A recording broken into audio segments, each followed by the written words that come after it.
In this world of technology, things are ever changing, rearranging. You need someone to help you out. I know someone who can. Come and take a journey with me as we go through the land of technology. You'll never be alone. You'll be with Paul Amadeus Lane in the tech zone. Welcome back to the show.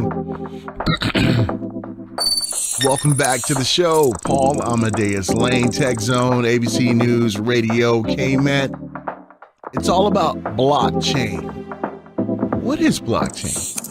Well, you know, we've talked about that subject on the show many times. But a lot of people are wondering, why are companies investing in blockchain? Certain venture capitalist companies. Have you ever wondered that? Do they know something that we don't know? And that's why some of them are doubling down on their investment in 2018 when it comes to blockchain technology. Well, my next guest is going to talk about why his company is investing in blockchain technology. And joining me right now from Comcast Ventures, the managing director, Gil Beta. Gil, it is an honor to have you on the show. How are you, my friend? I'm doing great. Thanks so much for inviting me. Love to chat with you. And Gil, before we get started, I wanted to find out, you were a serial entrepreneur and technologist, and you turned venture capitalist. Talk about that maturation process. Yeah, I started off as a software engineer for about 10 years, and then was founder, CTO of a couple of ad tech companies from the mid-90s through 2007. My last company was acquired by AOL in 07. So I had done the startup thing where I had been a co-founder, built a company, and exited. I'd done that a couple of times, and wanted to still be involved in early stage companies, but wanted to invest in a number of companies, and not only just ones that I ran. So in 07, I met Comcast Ventures, and they weren't doing early stage seed investing at the time.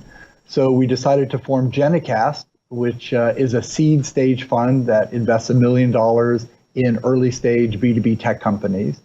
And the fund has done great. We've had exits to Adobe and Google.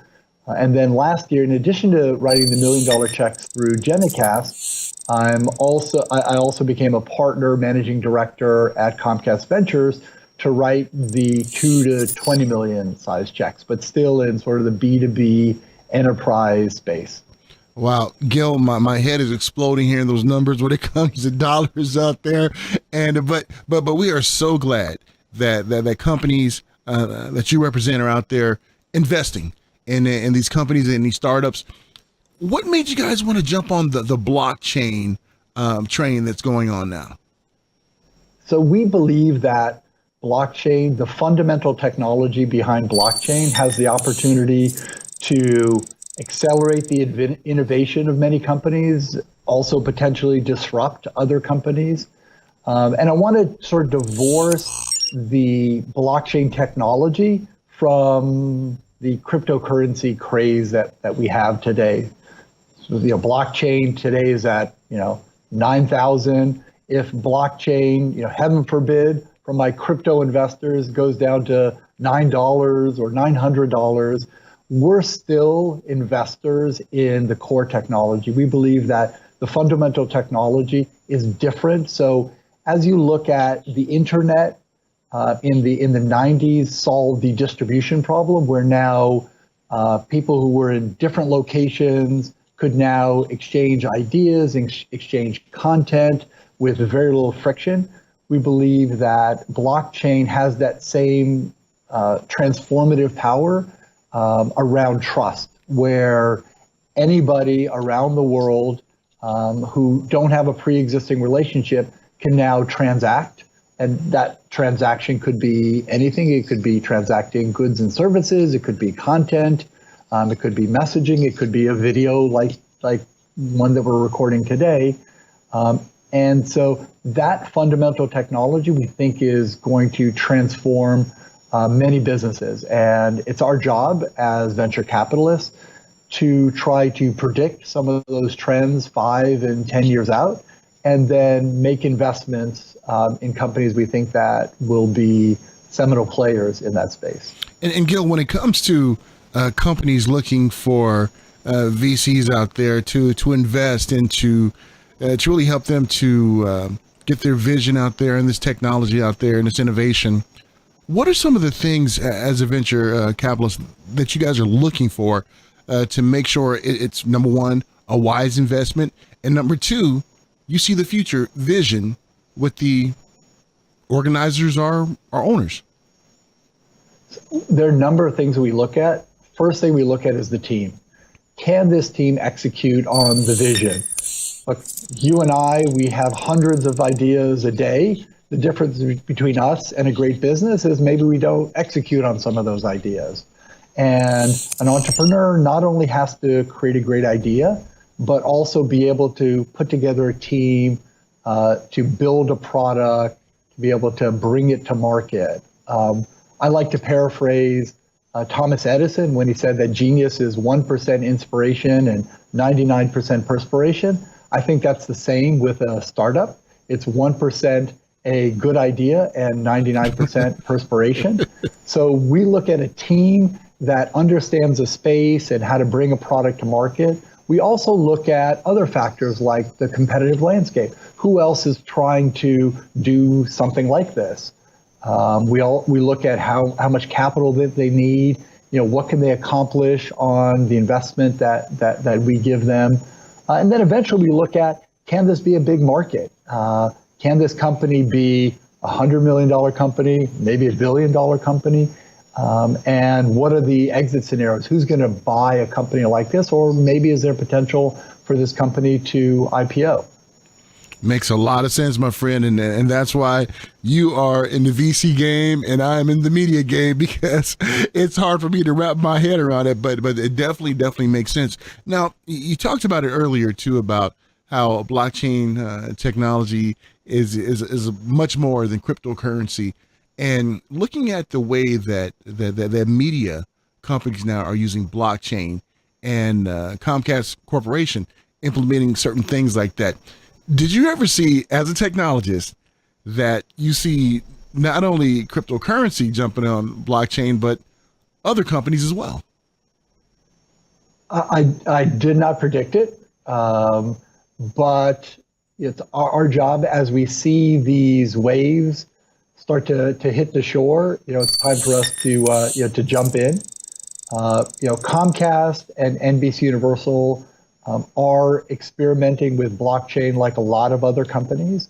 We have a number of business units internally. So folks might know, Comcast as being a cable company and an ISP, but also we have NBC television, we have Universal Pictures and Studios, Fandango. So there are a lot of different business units that are looking at the new models that they're able to implement using blockchain.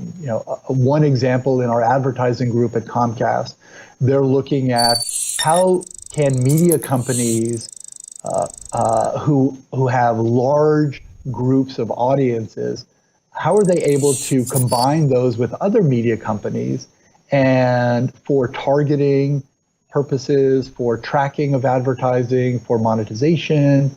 And so they've created an initiative with Disney and Cox and other media companies to be able to match audiences for advertising purposes, not to share the data. I think that's super important because this data is private data for each of these media companies, and so they don't want to share it with other companies. So they're using blockchain as a forum for them to match data without sharing it. There's another group inside Comcast in the IoT, the Internet of Things group, that is looking at implementing blockchain for, let's say, devices that people bring into their home, like webcams and automated locks on their doors. And how do you authenticate these devices in a secure fashion and control access to them? And there's potential for using private blockchains, let's say a household blockchain, to be able to control some of these devices here. And there are a number of initiatives inside Comcast and NBC Universal that are looking at the power of blockchain. I think as a corporate venture capital, so as a venture capital firm that is affiliated with a large organization like Comcast and NBC Universal, I think we have a sort of proprietary advantage in looking at blockchain companies to invest in because we have practitioners within Comcast and NBC Universal who are actually helping us form our views on real businesses, solving real problems with real blockchain technology. Absolutely, absolutely. And when it comes to getting behind a company and putting some capital in that company, I really like your approach. You not only are investing, your firm investing in that, but you sometimes take a hands-on approach to make sure that things go right. Is that a correct assessment? Yeah, I think the least important thing that we bring to the table is money. I know a lot of entrepreneurs look and say, "Oh my God, I wish I had $1 million to start my company or $5 million to help me grow my company." There are some problems that can be solved with money, like hiring people, engineers or salespeople, or buying servers or computers and all. But most of the hard problems that early stage companies face have really nothing to do with money. It's about what features should we add to the product. What is our go-to-market strategy? How do we acquire customers and partners and all? So the value that we bring to the table is really above and beyond just writing the check, and it's helping the company brainstorm. And I like to joke, given that I was an entrepreneur and made a lot of mistakes, that I like to help my portfolio companies make new mistakes, right? Not the same old mistakes that I made when I was doing my startup company. So we like to help them and add a bunch of value. If there's a potential opportunity to connect a portfolio company with Comcast or NBC Universal as a partner or as a potential customer or advisor, that's additional value that we as a corporate VC have that other VCs don't necessarily have. Well said. Well said. Now, are there any stories you'd like to share with us about a company that you recently helped out and how that's going when it comes to that company starting up? We invested in a company last year called Draynow, Draynow, which is in the intermodal transportation space. So who knows that, right? So basically what they do is they created a marketplace around containers going from rail yards, so a container that just came off of a train, from a rail yard to the warehouse and back. It's an $8 billion market that most people have never heard of. It's not as sexy as Facebook or Twitter, but it's a real problem. And we invested in those guys last year. And in addition to the capital, we helped them form their go-to-market strategy, help them refine the product, and they've been growing like gangbusters and launching. They launched in Chicago and then Atlanta, Jacksonville. So that's the case of a company where they had great first-time founders who had 20 plus years experience in the trucking, shipping, logistics space, and we helped them to take that to market and help build a real company around that idea. Wow, that seems so awesome. It's so amazing. And take us through the process. When they came to you, were you guys on board right away, or were you guys sit together as a board and say, okay, this is something we want to get behind? Or talk about that process. I know some people out there who are in startups and everything want to kind of get a glimpse of what goes on behind the scenes. If you could share that with us. We met the company, and it was supposed to be an hour-long meeting, and it went for probably 3+ hours. I was intrigued with the problem that they're solving. When we invest in a company, this is a marriage that goes on for 10 years, and you can't dissolve it like you can a marriage.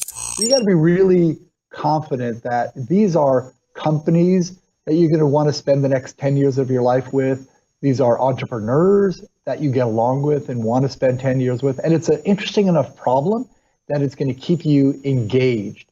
And I found this problem, this last sort of 50-mile problem around getting a container from a rail yard to a warehouse and back. I didn't know anything about that problem, but it had some really interesting dynamics where you had brokers on the one side that were using faxes and phone and email, and truckers on the other side who had a mobile phone, and it was just difficult to get a transaction accomplished. These guys had a really interesting solution to a multi-billion-dollar space. So that's the first thing that caught my attention. And then over the coming weeks, I came to know the founders and their vision for the company. One of the best pieces of advice that I got early on when transitioning from the entrepreneur to the venture capitalist is that, Gil, make sure you're investing in their vision for the company, not your vision. As an entrepreneur, I could imagine what this company could be and all the things that they could be doing, but unless that aligns with their vision, they're going to be executing their vision. So I have to understand their vision, buy into their vision. And then with a specialty area like this, intermodal shipping, it became is not a space that I knew anything about. And so I had to understand the space, the dynamics, the brokers, the drivers, what are the finances, the financials, and then also I wanted to be able to add value for the company, beyond writing the check again. And so, could I add value and help the company along? So it took probably a couple months or a few months to get there. But we eventually did, and we're super excited about the investment. Awesome. And Gil, thank you so much for letting us get a peek behind the scenes of how all this works, when it comes to you guys getting behind a company and helping out and putting some capital behind them. And Gil, the way we see technology is going with 5G, AI, how is that going to affect blockchain technology, or is it going to affect it? These are all horizontal technologies, if you will. So I look at vertical technologies as technologies that are solving a very specific problem, like solving a problem in healthcare or in transportation or in supply chain or what have you. All the technologies that you mentioned are seminal technologies. They're super important across the board horizontally. So AI and 5G and blockchain are platforms that companies are going to build on top of that to solve many different types of problems. So they're all super exciting, and they're going to have implications in dozens, hundreds of different businesses in dozens of different verticals, ranging from, as I mentioned, transportation, in finance, in e-commerce. We're going to see AI, 5G, blockchain, blossom in all of these different areas, solving many different problems. Well said, and thank you so much for offering your insight on that as well. And Gil, before we let you go, is there anything else you'd like to articulate to the audience about the company, about blockchain, something we didn't cover as yet? So Comcast Ventures is super excited about investing in companies across the board. Feel free to go to comcastventures.com. We have a number of different partners focused on the consumer space and healthcare, transportation. If you have great companies, visit our site, drop us a line. We love finding entrepreneurs who are solving big problems and super passionate about it. Gil Beta, Managing Director at Comcast Ventures. It's been an honor talking to you, my friend. You have made me a lot smarter when it comes to VC, when it comes to blockchain. And thank you so much for giving me an education on it today. I really appreciate it and would love to talk to you in the future about what's going on and how things are going in the VC business. Absolutely. It's been my pleasure. Those have been great questions. Happy to come back anytime. Feel free. Thank you, my friend. Thank you. Have a good day. Once again, I'd like to thank Gil Beta, Managing Director at Comcast Ventures, for joining me and talk about his company is investing in blockchain technology and also some of the things that blockchain technology does and enables companies to do that we may not be aware of. Hey, when we get back, we're going to talk about 5G. What about it? You got to stay tuned to find out. We'll be right back with more show. In this world of technology, things are ever changing, rearranging. You need someone to help you out. I know someone who can. Come and take a journey with me as we go through the land of technology. You'll never be alone. You'll be with Paul Amadeus Lane in the tech zone.